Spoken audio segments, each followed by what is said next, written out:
Buenas imparables, soy el pastor Brian Charay, es una alegría que seas parte de esta comunidad. Arrancamos una nueva semanita de temas y estamos en Gálatas, una carta compleja, complicada, pero a la vez de bendición. Así que hoy nos encontraremos con Dios en Gálatas 2, versículos 1 al 10, para seguir creciendo en nuestra relación con Él. Recuerda estudiar este capítulo antes de escuchar el episodio. Este no busca reemplazar tu estudio personal, sino motivarte y enriquecerlo. Con eso dicho, ahora sí, conversemos. ¿Qué verdad aprendemos sobre cómo es Dios y su dirección para nuestra vida? Padre, gracias por la oportunidad de poder buscarte y encontrarte. Gracias por poder comenzar este lunes estudiando tu palabra, buscando tu dirección, queriendo estar más cerca tuyo. Y hoy con un tema importantísimo que es la resolución de conflictos dentro de la iglesia. ¿Cuántas veces nos peleamos y terminamos divididos, perdemos esa unidad, esa armonía? Señor, ayúdanos a saber cómo resolver esos conflictos cuando hay diferencias, para que tu palabra pueda seguir siendo el centro, para que tu mensaje pueda seguir siendo lo que nos guía hacia adelante y nos termine uniendo a pesar de esas diferencias. Guíanos, Padre, por favor, danos sabiduría. En el nombre de Jesús oramos. Amén. El desacuerdo entre cristianos sinceros acerca de cuestiones doctrinales, o sea, de las creencias bíblicas, es una parte normal de la vida de la iglesia. Incluso entre quienes tienen en su corazón los mejores intereses para la causa de Dios. Debe esperarse que aparezcan diferencias de opinión y darles la bienvenida. Las personas que sienten un verdadero interés por su iglesia cuestionan a quienes difieren de ellos en cuestiones doctrinales importantes. Pero Dios guía a su iglesia en medio de estos desacuerdos hacia una mejor comprensión de la verdad. Incluso cuando una de las partes de un desacuerdo está evidentemente equivocada, su adherencia a su punto de vista particular incentiva a quienes están tal vez más cerca de la verdad a estudiar su propia posición más cuidadosamente. O sea, todos ganamos cuando hay una diferencia que se trata bien. ¿Por qué? Porque tal vez esa cuestión hace que yo tenga que ir y fundamentar el por qué creo en lo que creo, el realmente tener una base, el volver a estudiar, el profundizar para poder responder a esa cuestión que se plantea.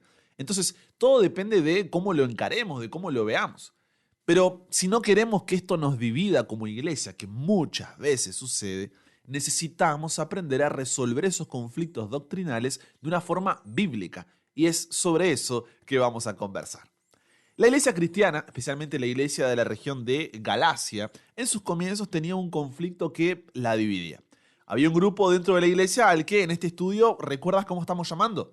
El partido judío, cuyos integrantes se habían infiltrado en la iglesia de Galacia y habían convencido a muchos de los creyentes de origen gentil, o sea, los que no son judíos, que debían hacerse judíos para poder ser buenos cristianos.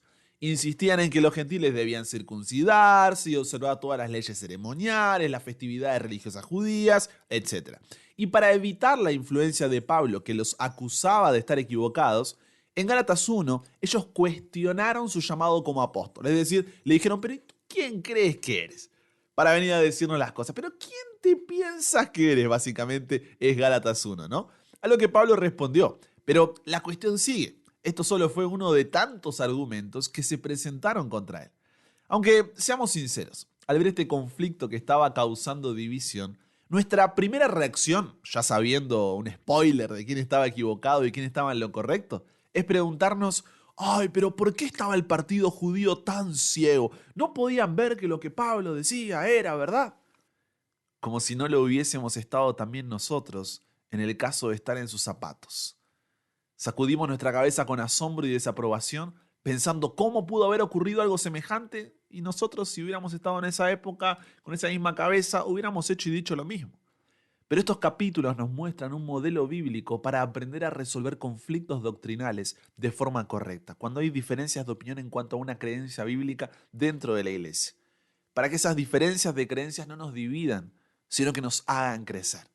Entonces, ¿cómo estar seguro de cuál es la verdad en un asunto profundamente controversial cuando personas aparentemente buenas presentan argumentos tan persuasivos en ambos lados? Vamos a ver 3 principios. El primer principio para resolver desacuerdos doctrinales que nos da Pablo está en Gálatas capítulo 2 versículos 1 y 2. Dice, después, pasados 14 años, subí otra vez a Jerusalén con Bernabé, llevando también conmigo a Tito. Pero subí según una revelación y para no correr o haber corrido en vano, expuse en privado a los que tenían cierta reputación el evangelio que predico entre los gentiles. Fíjate, el punto que destaca Pablo en todo el capítulo 1 es que recibió su evangelio directamente de Dios por medio de una revelación y no de fuente humana alguna. Pero en Gálatas 2, Dios le dio otra revelación en la que básicamente le dijo: ahora quiero que vayas y que te reúnas con los dirigentes de la iglesia para confirmar este evangelio que te he revelado. ¿Cuál es el primer principio? Préstame tus oídos. Dios no trabaja en forma independiente de su iglesia ni de los dirigentes elegidos por él. Ojo, voy de nuevo. Dios no trabaja en forma independiente de su iglesia ni de los dirigentes elegidos por él. Eso no significa que la dirigencia de la iglesia es perfecta, ni que sea imposible que una iglesia y su dirigencia se alejen de Dios a tal punto que Dios ya no puede utilizarlos. La historia es testigo de que eso puede suceder. Pero si Dios condujo a Pablo, a quien dio una revelación especial del evangelio, para que buscara la confirmación de ese evangelio por parte de los dirigentes de la iglesia, creo que hoy quiere que actuemos de la misma manera. Ante una diferencia, antes de esparcirla por la iglesia causando división, lo más sabio es presentar esas opiniones ante los líderes de la iglesia, estudiar en oración, pedir la dirección del Espíritu Santo y de esa forma avanzar. Mucho cuidado con esto. El segundo principio para resolver desacuerdos que nos da Pablo es que como líderes o personas que no tienen una función específica, pero están hace más tiempo en la iglesia, por más que estemos convencidos de que lo que enseñamos es correcto, no debemos ver las diferencias como una amenaza, sino como una oportunidad de crecimiento para ambas partes, siempre y cuando ambas partes busquen la dirección de Dios sobre ese tema y no la pelea, no la discusión.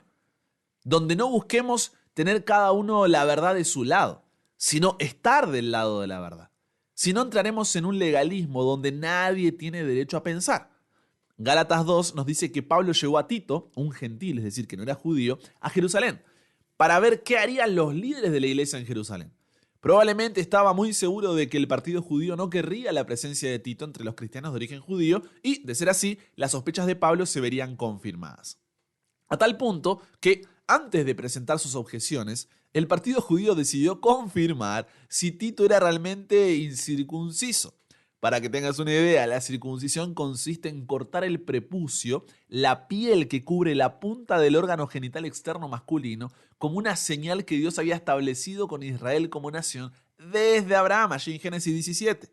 Ellos quieren realizar esta confirmación porque no querían desafiar a Pablo por el hecho de traer consigo a un incircunciso y que él les diga: ¡tarán! Ustedes están equivocados, Tito sí ha sido circuncidado. Así que, para no correr riesgos, imagínate, ellos decidieron investigar un poco primero. La manera más sencilla de saberlo habría sido, por supuesto, preguntar, pero el partido judío prefirió en cambio husmear. Esta conducta detectivesca de parte del partido judío es una clara indicación de los motivos que los animaban. ¿Por qué no interrogaron directamente a Pablo y a Tito para saber si éste había sido circuncidado o no? No tengo dudas de que Pablo se habría sentido feliz narrando los hechos. Él podría incluso haber recomendado que Tito se sometiera a un examen físico. El hecho de que recurrieran al espionaje sugiere que no estaban tan interesados en determinar cuál era la voluntad de Dios, sino en promover sus propios intereses. Y esto es importantísimo. ¿Por qué? A la hora de resolver ese desacuerdo, siempre debemos tener el interés mayor de descubrir la voluntad de Dios, no de promover los intereses propios. Muchas veces queremos que la verdad esté de nuestro lado, pero no queremos estar del lado de la verdad. El hecho de que hicieran de este caso un asunto tan vital clarificó como ninguna otra cosa podría haberlo hecho que los líderes de la iglesia cristiana aceptaban el principio de que los cristianos de origen gentil no necesitaban someterse a la circuncisión. Pues Pablo informa en Gálatas 2, versículo 3, que ni aun Tito, que estaba conmigo, con todo de ser griego, fue obligado a circuncidarse. Al forzar el asunto con su actuación antiética y detectivesca, el partido judío hizo su derrota mayor que si hubieran permanecido en silencio. Entonces, por más que estemos convencidos de que lo que enseñamos es correcto, no debemos ver las diferencias como una amenaza, sino como una oportunidad de crecimiento para ambas partes, siempre y cuando el interés principal sea determinar cuál es la voluntad de Dios y no el promover nuestros propios intereses. Siempre y cuando queramos estar del lado de la verdad y no que la verdad esté de nuestro lado. El tercer principio para resolver desacuerdos es que al seguir el primer principio de que en lugar de esparcir la duda u opiniones a toda la iglesia, hablar con los líderes de la misma, necesitamos entender que podemos debatir asuntos teológicos profundos hasta que el Señor regrese y sin embargo permanecer maravillosamente unidos. Pero el conflicto de la iglesia primitiva acerca de la circuncisión no fue solo una argumentación teórica, fue una cuestión práctica. El asunto no era solo qué debían creer todos, sino qué debían hacer. Es decir, cuál sería la práctica de la iglesia como un todo respecto de un tema en particular. Cuando tenemos una diferencia, en la medida en que estas discusiones teóricas no afecten nuestra conducta, nuestro accionar, podemos disentir y olvidar el asunto sin que éste nos divida. Nadie gana ni pierde mientras todo lo que hagamos sea dialogar y que la persona en discordia se guarde su propia opinión. Pero cuando cada una de las partes siente firmemente que su manera de hacer las cosas es la única correcta y que quienes difieren en eso están equivocados, ya no podemos disentir y luego olvidar el asunto. Si en ese punto no se logra acordar una forma de proceder conjunta, podría surgir un conflicto serio en la iglesia. Y eso es lo que debemos evitar, porque es en esa en la que cayó el partido judío. Ellos no aceptaron la decisión tomada por los líderes de la iglesia. Claro, todo es votación hasta que votan lo que yo no quiero. Y ahí enseguida, no funciona así. Ellos siguieron agitando sus opiniones y trastornando iglesias y eso no es el modelo bíblico. No importa cuánta razón creamos tener, si creemos que tenemos una opinión contraria, debemos seguir buscando las formas de edificar más que destruir. En lo esencial, unidad. En lo opinable, libertad. Y en todo, caridad. En conclusión, el desacuerdo entre cristianos sinceros acerca de cuestiones doctrinales de las creencias bíblicas es una parte normal de la vida de la iglesia, incluso entre quienes tienen en su corazón los mejores intereses para la causa de Dios. Debe esperarse que aparezcan diferencias de opinión y darles la bienvenida.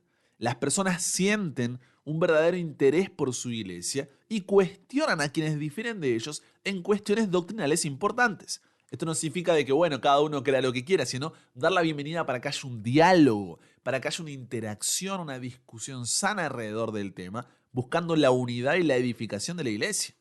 Porque Dios guía a su iglesia en medio de estos desacuerdos hacia una mejor comprensión de la verdad. Incluso cuando una de las partes de un desacuerdo está evidentemente equivocada. Su adherencia a su punto de vista particular incentiva a quienes están tal vez más cerca de la verdad a estudiar su propia posición más cuidadosamente. Pero si no queremos que esto nos divida como iglesia, necesitamos aprender a resolver esos conflictos de una forma bíblica. Para eso, hoy aprendimos 3 principios. ¿Los recuerdas? Primero, Dios no trabaja de forma independiente de su iglesia ni de los dirigentes elegidos por él. Por lo que lo correcto no es sembrar discordia entre los hermanos con nuestra opinión, sino hablar primeramente con los líderes. Segundo, de parte de los líderes, las diferencias no deben ser vistas como amenazas, sino como oportunidades de crecimiento para ambas partes. No debemos buscar que la verdad esté de nuestro lado, sino estar del lado de la verdad. Y tercero, es posible debatir asuntos teológicos profundos, así es como se desarrolló en realidad la doctrina de la iglesia, y permanecer unidos, siempre y cuando no afecten la conducta práctica de la iglesia en su conjunto. Si vemos que esto sucede, debemos seguir los 2 pasos anteriores buscando un frente unido que edifique más que destruya. Y no decir, lo intenté, ahora voy a buscar la discordia. No, hay que tener la humildad de guardarse esa diferencia para uno en humilde actitud de oración y estudio de la palabra, confiando en que el Espíritu Santo hará su parte. No es cristiano el salir plantando semillas por detrás, intentando que otros hermanos concuerden con nuestra opinión porque no estamos de acuerdo con la respuesta que nos dieron los líderes. En lo esencial, unidad, en lo opinable, libertad y en todo, caridad. ¿Conversamos con Dios sobre esto? Padre, qué tema difícil el de hoy, porque ¿Cuántas veces hemos visto iglesias divididas, iglesias donde personas vienen y meten cualquier tipo de creencias, de doctrinas por atrás, intentando llevarse parte del rebaño, intentando confundir, se levantan en medio de cultos para poder plantar su verdad? Señor, eso no es un modelo bíblico. Y queremos ser una generación que se base en tu palabra, que siga tu voluntad. Entonces, danos sabiduría, dirección del Espíritu Santo a la hora de resolver esos conflictos, para que como iglesia podamos crecer, para que como iglesia podamos edificarnos, podamos mantener esa unidad, esa armonía. Entonces, ayúdanos, Señor, a someter nuestro orgullo a tu voluntad y a poder resolver estos conflictos de forma bíblica, donde seas tú quien sea glorificado al final de todo. Que no se trate de decir solamente esta es la verdad, sino de esa verdad poder compartirla con gracia conforme a tu voluntad. Guíanos, Padre, por favor. Ayúdanos en esto siempre, Señor, porque cuántas iglesias han sido heridas y lastimadas por esto y cuántas personas han quedado en fuego cruzado y han salido de tu iglesia. Entonces, Señor, ayúdanos a poder cambiar. Que no sigamos repitiendo el mismo error por siglos. Nos entregamos hoy a ti, Señor. Cámbianos, renuévanos, transfórmanos, somos tuyos. En el nombre de Jesús oramos. Amén. Y con eso llegamos al final. Comparte con otros lo que aprendiste hoy. Súmate a la comunidad en WhatsApp, totalmente gratis si todavía no lo has hecho, para recibir una notificación en tu celular cada mañana, escuchar los episodios sin conexión, tener material extra, hacer tus preguntas, acceder a contenido exclusivo y te espero en el siguiente para que nunca pares de aprender y nunca pares de crecer. ¿Por qué? Porque hasta el cielo no paramos.